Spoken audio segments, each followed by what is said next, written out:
안녕하세요.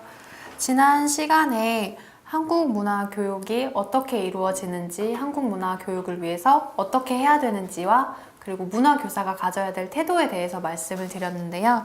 지금부터는 한국 문화 교육에서 학생들에게 어떤 것을 가르쳐야 할지 그 학습 목표에 대해서 자세히 말해 보도록 하겠습니다. 한국 문화의 사실 가장 궁극적인 목표는 문화 간 의사소통 능력이라는 건데요. 지금 이제부터 말씀드리는 내용은 굉장히 학술적인 용어가 많아서 받아들이기 조금 어려우실 수도 있는데 조금 더 이 생소한 용어에 귀를 기울이시면 자연스럽게 이해가 가능하실 거라고 생각합니다. 이 문화 간 의사소통 능력이라고 하는 건요. 우리가 의사소통 능력, 보통 말할 때 의사소통 능력이라고 하면 나와 상대방이 대화를 통해서 어떤 타협점을 찾아가는 걸 의사소통 능력이라고 부르잖아요. 그것처럼 내가 가지고 있는 문화와 다른 문화, 그것이 가지고 있는 차이를 대화를 통해서 혹은 타협점을 하나씩 찾아가는 과정을 문화 간 의사소통 능력이라고 부릅니다. 이때 내가 가지고 있는 문화를 모문화라고 부르고요. 다른 문화를 타문화, 그리고 목표 문화라고 부르는데요. 우리는 한국 문화 교육이니까 생각을 해봤을 때 모문화는 외국인이 가지고 있는 문화를 말하는 거고, 그리고 목표 문화는 한국 문화가 되겠죠. 그래서 외국인은 우리가 만약 문화교사가 문화 교육을 했을 때 자신의 모문화와 한국 문화라는 목표 문화 사이를 계속해서 대화를 하고 계속해서 타협점을 찾아가는 그런 능력을 키워주는 게 한국 문화 교사의 궁극적인 목표라고 할 수 있습니다. 이런 능력을 사실 생각하는 이유 중에 하나는 모든 문화를 문화 교사가 알려줄 수 없기 때문에 그것을 정말 찾아가는 방법을 알려주는 거죠. 우리가 흔히 하는 말처럼 물고기를 잡아주지 말고 물고기 잡는 법을 가르치는 게 바로 한국 문화 교육의 목표고, 그것이 추구하는 궁극적인 목적이라고 할 수 있습니다. 그렇다면 지금부터 외국인들이 어떻게 한국 문화를 받아들이게 되는지 문화 수용 단계에 대해서 하나씩 말씀을 드릴 건데요. 먼저 문화 수용을 하려면 4가지 단계를 거치게 됩니다. 첫 번째가 밀월 단계, 두 번째가 문화 충격 단계, 그리고 회복 단계, 그리고 극복 단계인데요. 이걸 예를 들어서 생각을 해보면, 저의 예를 들어서 생각해보면 저는 개인적으로 인도로 여행을 가고 싶은데 제가 지금 가지고 있는 이 생각, 인도에 가고 싶다. 인도에서 무엇을 하는지 궁금하다. 딱 이렇게 어떤 다른 문화의 궁금증을 가지고 있는 딱 그 순간을 밀월 단계라고 합니다.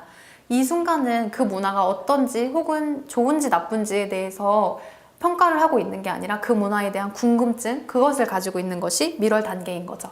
이때는 아무래도 조금 더 긍정적인 생각을 많이 하고 있지 않을까라는 생각을 해요. 자기가 가고 싶다라고 느끼고 있으니까. 그리고 나서는 문화 충격 단계인데요.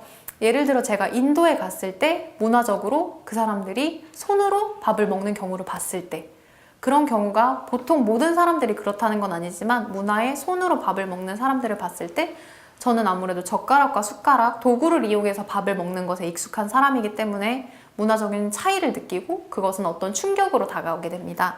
이때 제가 충격을 느끼는 그 순간이 문화의 충격 단계인데요. 이 충격 단계를 거치게 되면 과연 어떤 식으로 이것을 받아들일 수 있을까? 그것을 하는 과정이 회복 단계인 거거든요. 나의 충격을 회복하고 이 사람들이 이해하고자 노력하고, 이 순간에 바로 문화교사의 역할이 필요한 겁니다. 문화교사는 이 순간에 사람들이 긍정적으로 이것을 받아들이거나 혹은 이것을 받아들일 때 어떤 편견 없이 받아들일 수 있도록, 이해할 수 있도록 하나씩 이야기해주고 그것을 받아들이는데 거부감이 최대한 없도록 해주는, 왜냐하면 이때 문화교사의 태도는 말씀드렸다시피 어떤 문화가 좋고 어떤 문화가 나쁘고 이런 자문화 중심이나 혹은 타문화에 대해서 긍정적으로 발언하거나 이런 것을 다 떠나서 객관적으로 문화를 받아들이고 있는 사람이 문화교사이기 때문에 개인이 느끼는 어떤 충격을 최대한 회복하고 그것을 받아들일 수 있도록 노력해주는 역할을 이때 문화교사가 하게 됩니다. 그리고 나서 극복 단계에 들어가는데요. 이때부터는 사실 문화교사는 어떤 역할을 할 수는 없습니다. 이건 단순히 개인이 정말 이 문화, 자기가 느낀 충격을 어떻게 받아들이느냐의 차이인데요. 정말 끝까지 못 받아들일 수도 있는 거고요. 혹은 문화교사가 이해시켜준 걸로 인해서 그걸 이해하고 넘어갈 수도 있는 겁니다. 예를 들었던 그런 수식 문화, 인도에서 손으로 밥을 먹는 문화에 대해서 마저 이야기를 해보면 문화교사는 제가 만약에 문화 충격을 느꼈다면 회복 단계에서 인도인들이 가지고 있는 생각에 대해서 이야기해 줄 필요가 있는 겁니다. 인도인들 같은 경우에는 자신의 손이 다른 도구보다 더 깨끗하고 청결하다고 생각하기 때문에 이렇게 손으로 밥을 먹는 것에 대해서 꺼림칙한 느낌이 없는 건데요. 자신의 손은 자기가 그 근원을 분명히 알고 있고 자기가 관리하는 것이고 그렇기 때문에 깨끗한 것이지만 숟가락이나 젓가락 같은 도구는 어떻게 만들어졌는지 그 과정을 충분히 알 수 없고 내가 그것이 어떻게 보관됐는지도 충분히 알 수 없고 그렇기 때문에 나의 몸보다 깨끗하지 않은 것이라고 생각할 수 있는 겁니다. 이걸 제가 충분히 지식적으로 이해를 하고 그리고 나서 이것이 인도인들이 가지고 있는 생각이라고 이해를 한다면 그럴 수도 있다라고 받아들일 수 있는 거죠.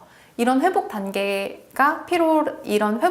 거치게 되고 극복 단계에 갔을 때 저는 충분히 이걸 이해했다면 인도인들이 손으로 밥을 먹는 걸 따라서 먹을 수도 있는 거죠. 그 사람들이 목표 문화가 가지고 있는 것과 똑같이 행동하는 것을 극복 단계 중에서 문화 동화라고 부릅니다. 그런데 그것과 반대로 끝까지 그것을 이해하지 못하거나 여기서 이해를 못한다고 해서 나쁜 건 아니겠죠. 이해를 못할 수도 있는 부분이니까요. 그때 이해하지 못하거나 그래서 끝까지 그 사람들이 손으로 밥을 먹는 것과 달리 도구를 사용해서 밥을 먹는다고 하면 나는 선택적으로 이 문화에 대해서 적응을 하게 되는 겁니다. 이때도 문화 적응이라는 말을 사용한다는 점에서 이것이 뭐 긍정적, 부정적이라고 나누는 것이 아니라 자신이 선택한 어떤 것이라고 볼 수 있는 거죠. 그렇게 봤을 때 우리는 4가지 단계를 거쳐서 문화를 수용하고 받아들이게 됩니다.